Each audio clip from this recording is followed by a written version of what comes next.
একটা, ওই যে একটা, ওইটা খুব জালি আছে। হ্যাঁ, এইটা খুব জালি, এইটা একটু বেশি পাকনা হয়ে গেছে। এটা কি রেখে দিবে কিনা জানি না। ওই যে সামনে শীতের সিজনে ওই যে বড়া দিবে আর কি। তো এই যে সামনে শীতের সময় আসতেছে, শীতের সময় হচ্ছে এটা কিন্তু লাগবে। আমরা দেখবেন যে নিউজগুলোতে আপনারা দেখবেন যে চালের বড়া যেটা আর কি, টাঙ্গাইলে তারপর মানিকগঞ্জের দিকে প্রচুর এটা বানায় আর কি। আমরা ঢাকাতে তো কিনে খাই, আর গ্রামে হচ্ছে কি আমাদের এটা সহজে পাওয়া যায় বাড়ি। ওখানে একটা আছে, লুকায় আছে আমার মনে হচ্ছে। তো এটা হচ্ছে আমাদের এখানে দেখতে পাচ্ছেন, এখানে ছিল, ওইখানে আছে। তারপরে ওই যে ওইটা হচ্ছে আমার এক চাষিদের বাড়ি, ওদের ওইখানেও গোয়াল ঘরের উপরে দেখবেন যে ওইখানে আছে চাল কুমড়া। এগুলা ঢাকা শহরে তো আমাদের অনেক দাম দিয়ে কিনতে হয় এটা।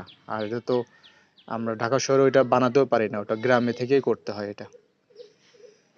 এখানে আমাদের কুল গাছ আছে, ওখানে ইয়ে গাছ, ওটা জামরুল গাছ আছে।